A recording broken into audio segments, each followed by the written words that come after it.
Thinker Chatterjee, Comrade Biman Basu, Comrade Sitaram Yechury, the other leaders of the NBA on the stage, my dear comrades and friends. जे रकम topic हमें के दिले ना कि बोलबार करने, ओटा बांग्ला के बोलबार impossible. हमारे Neoliberalism, communalism और intellectual resistance. ताई जो ने हमें प्रेसिडेंट का रणनीति नहीं है, एक उन्हें अपना रणनीति देखी, हमें अंग्रेजी तो बोलते, हिंदी ते बोलते पारी, किंतु हिंदी ते डबल टाइम लग गया, एटा ये अनुवाद मार्केट में करते, so हमें अंग्रेजी ते बोलते, हम लोग क्या चाहे? Today we are observing the 77th anniversary of the NBA. It should have been the 75th normally, because 25th, 50 and 75 we do it, but because of the elections and things like that, I think it's been postponed. But it started with a very evocative and a very well-designed inaugural program, an admixture of commentary, of poetry, of painting, music. And that I'm recollecting this because NBA had played a very important role when my generation was growing up. Most of the literature that we could read in India, which was made available to us, and what NBA those days used to do, which I'm doing even now, but I'm only urging them to do more, is to bring out collections on certain specific issues. And only the other day, when this entire debate on nationalism that the BJP started, that Bharat Mata Ki Jai is the only slogan of patriotism, not Netaji's Jai Hind, not Hindustan Zindabad. So in order to go back and refresh myself about reading on the national question, I looked for the NBA publication on Lenin and Stalin on the national question. And because that contained everything together. So I think because NBA today, I believe, apart from the glorious role it played, it has a very important role now and in the future. Because what we see in the world today is a rightward shift in politics. And that rightward shift also in India. And that is what also explains also what is happening in Bengal today. I'll come back to it later.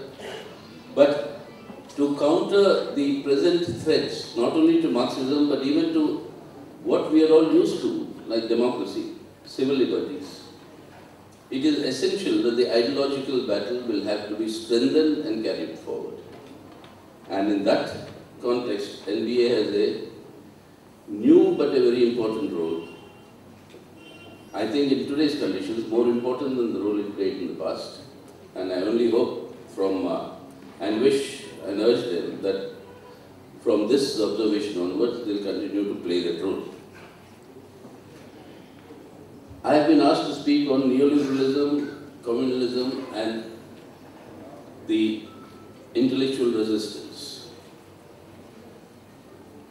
It's a very vast canvas, but I'll try to put some points together which I think are essential ones as far as I feel, so that we can reach up to the point of what is the type of intellectual resistance that we are looking for. What is this neoliberalism today? It is essentially a new phase in the capitalist development, a phase that is seen by the marked rise of what is known as international finance capital. It is a phase that is different from the phase of inter-imperialist conflicts generated by finance capital and the industrial capital's coalescence in various imperialist countries and the inter-imperialist rivalries of the period of Lenin. But that does not mean that Lenin is wrong. It only means that Lenin's times were different from our times. Like Lenin analyzed those times and came to the correct conclusion of utilizing the inter-imperialist contradictions, to make the break in the imperialist chain of the world at the weakest link, and then followed with the Russian Revolution. In today's context, neoliberalism is different from that context, but inter-imperialist rivalries cannot ever be dead. And that we are seeing now what happened with the Brexit vote, a conflict between British finance capital and European finance capital. And the conflict between the Bank of England and the Bank of European Union or the Bank of Germany. And this having its ripples in the United States of America in the election campaign of what you're seeing Mr. Donald Trump talking about very many things. But it's actually a reflection of the discontent among the people that is brewing. Brexit vote is a reflection of the discontent. 1.5 million people who marched in Paris 2 weeks ago is a reflection of that discontent. And that growing popular discontent of the people, where will it, who will be the ones or behind whom will this discontent consolidate itself? Behind the right-wing forces or behind the left-wing forces? That is the political conflict that is there in the world today. The left-wing, consolidation developed in Latin America. In order to scuttle that, you see now what is happening with the United States interventions in Brazil and Venezuela after Hugo Chavez's death. The way they are intervening there to ensure that the left-wing consolidation in Latin America will be scuttled and to move it towards the right wing. Whole world today is seeing a right-wing shift in politics, including our own country. And this right-wing shift that is taking place in the world is a direct consequence of the intensification of exploitation under neoliberalism. Now, this neoliberalism phase that entered world capitalism coincided with the collapse of the Soviet Union and collapse of the then existing socialist bloc. The whole world was suddenly opened up for capitalism, for its exploitation. And then came in this phase of these sort of neoliberal reforms and the emergence of finance capital, which happens independently. Elementary law of capitalism, which Marx has taught all of us, is that as capitalism develops, there is a tendency for the accumulation and centralization of capital. The greater and greater this accumulation and centralization, the greater and greater is the growth of monopolies, and the greater and greater is the accumulation of this capital. The other important thing that Marx taught all of us is that the raison d'être, or the essence of capitalism's existence, is its drive for profit. Profit maximization is the essential engine of capitalist development and for capitalism. So in a world where the correlation has changed in its favor with the collapse of the Soviet Union, the whole world available for being exploited in a much more intense manner than before, the onslaught of finance capital for maximization of profits, and that is the genesis of neoliberalism. How to maximize these profits? What are the economic reforms required? The financial liberalization required that no country can stop international finance capital from entering its country, making profits and leaving its country. No restrictions can be put, and that is the essence of financial liberalization. Every country will open up its own markets and resources for international capital to maximize its profits. That is the logic of the FDI that has been opened up by this Modi government last week across the board in every industry, so that finance capital can have access to our markets, our resources, our cheap labor. Our people will be exploited more, like the bulk of the world's people. The whole of Europe today and the whole capitalist world is today in the face of such exploitation. But why did this happen? Because this reckless drive for profit maximization created in itself a new contradiction that capitalism is not able to overcome, and in the final analysis, it cannot overcome except by further intensifying exploitation of the people. And what is this contradiction?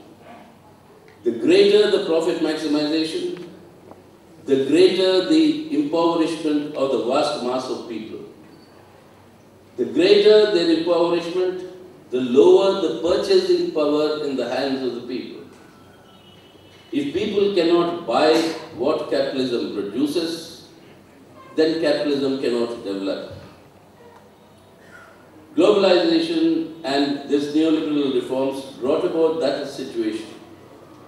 Towards the first 5 years of the century, which finally manifested itself, I'm cutting a long story short, but it manifested itself in the global financial meltdown in 2008. Today, if you look at the statistics put out by the world, the top 10%, or why 10%, even the top 1% of the world's rich people account for the earnings and the living standards of at least one half of humanity, 50% of the people, the poor people in the world. This sort of a widening of income inequalities. Some people have more than enough money to spend, but the vast majority do not have. And if there is no purchasing capacity, capitalism cannot grow. How to overcome that? Finance capital created a lot of new animals through which profit can be maximized. Financial instruments, these animals are the financial instruments. But all of that had to collapse. It was a bubble waiting to be burst. It burst in 2008. Today, 2016. For 8 years, the world capitalism has not been able to overcome this crisis completely. Every time it tried to overcome, a new crisis has come. Bail out the financial institutions that caused this meltdown. Financial institutions were bailed out, but the governments incurred the debt. So financial bankruptcy or corporate bankruptcy was converted into governmental bankruptcy. To bail out the governments, you had to give funds, and those funds coming from, again, the international organizations, and giving those funds to bail out the governments meant that these governments will reduce their expenditures, which means reduce whatever little welfare expenditure they were doing for the people. And this is what is now be called as the austerity measures. The austerity measures in Europe is creating the political upheaval that we are seeing today. 5 phases of this crisis have gone through, and every solution they gave created a far more deeper crisis. No crisis, no solution in sight. And in this situation, when there is no solution in sight, with a rightward shift in global politics, we need to now recollect, going back to the 1929 Great Depression, the first big shock for global capitalism. In that Great Depression, one of the ways in which world capitalism emerged from that depression, one of the manner in which it emerged was with the rise of fascism. Hitler and fascism were seen as the messiah. Capitalism was seeing Hitler as the messiah that will take them out of this crisis. Why did he succeed at that point of time, Hitler? Though he had a lot of other things which all of us know, and the world had to rise in a world war to defeat him. But because of because of arming Germany in order to conquer the world, the biggest stimulus package the world has ever known so far, including today, was the armament expenditure that Hitler undertook. And that generated a lot of jobs, that generated money in the hands of the people who could then purchase what capitalism would produce. And monopoly capital in the world saw in Hitler the messiah. that he will deliver. That's why I remember Hitler always had a photograph of Henry Ford on his study desk. And when he was asked once saying, why are you keeping Henry Ford's photograph? He said, he is my hero. So the linkage between a right-wing shift and a capitalist crisis, history is shown, and today it is showing once again. And the strong state that is required, as at that point of time Hitler was seen as a messiah, was actually the response to the cries of profit maximization in periods of intense economic crisis, that the corporate world sees the need for a strong leader, a decisive leader.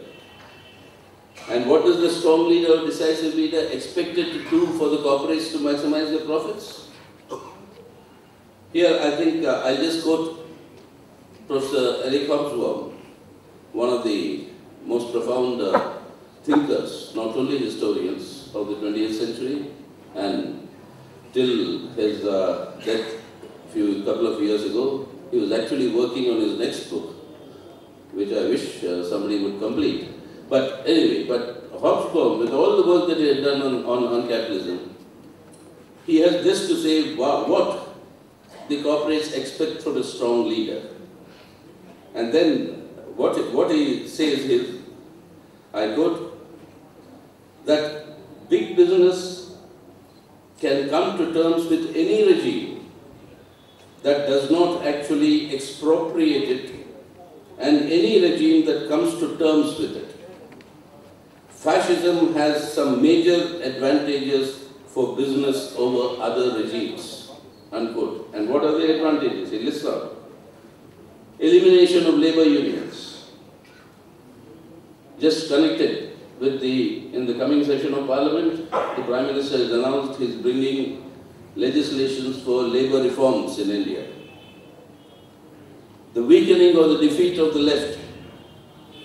You see the manner in which the targeting our bastion and stronghold in Bengal, and the manner to which, what sort of violence, that this targeting of the left and weakening of it is to be done. Weakening of the left, weakening of people's resistance, weakening of public resistance, abolition of trade unions or weakening them, all these are measures that capitalism requires under a period of crisis. Indian capitalism, notwithstanding the last 2 years of propaganda that we are seeing, notwithstanding the 7.9 to 7.6 growth rate, India fastest growth rate that we are having, we have crossed China, we have overbeaten China, all this propaganda that you see, China has very quietly yesterday informed the world that India's GDP is 1/5 of its GDP. It's only 20% of Chinese GDP. If China is growing at 6% and India is growing at 7.6%, the difference is 1:5 in terms of generational wealth. Anyway, that apart.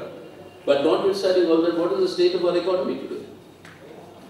We have today our industrial growth rate, last year, index of industrial production, was 0.1%. 0.1. Last year, the growth of manufacturing, minus 1.1%. Last year, in agricultural growth, even if you accept the government figures which ask you, are skeptical, but even if you do, it's 2.3%. Your farmers' suicides continue. Your prices are rising, thereby depriving the purchasing power in the hands of the people for anything else other than for survival. Your employment, the 8 core industries that employ the maximum number of people in India have registered a growth in employment last year of 1.35 lakhs.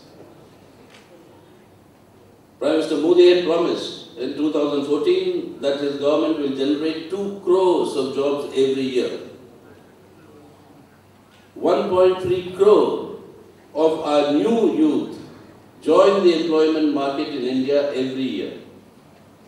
As against 1.3 new youth, forget the backlog of unemployment. The new youth who are joining 1.3 crores, the job creation is 1.3 lakhs, 1%. No growth of employment. Agrarian distress is deepening. Farmer suicides are continuing. Your industry is not growing, stagnating. Agriculture, I just said, services sector. International agencies have now shown that in the services sector, for the first time in the last 10 years, Reuters has put up last week a big study which says for the first time in services sectors there is sluggishness in India. So industry, agriculture, services, these are the three components of your GDP. If this is their reality, where does this figure come from, 7.6%? That is the statistical jugglery. I've said this in Parliament. I think because the chair found it unparliamentary, but now he can't find it unparliamentary here. There's an old English saying which says, lies, damned lies and statistics. The statistical manipulation is what he's done, but the actual reality, ground reality, we know. Now in this situation, Indian corporates, global corporates, wanted a messiah in India, like they wanted the messiah in Hitler in Germany. A messiah in India who will deliver their job, who will collaborate with foreign capital more and more to allow them access for profit maximization. And that is exactly what Prime Minister Modi did in his 4th visit in the last 2 years to the United States last month, where he signed all these agreements, where you have now opened up everything, including defense production for FDI, and the civilian nuclear deal. We have signed a deal which allows the Westinghouse Corporation to open its nuclear plant, stop production more than 3 decades ago. They are cleaning the cobwebs in the nuclear plant to start production because India is going to buy those reactors. So we have opened up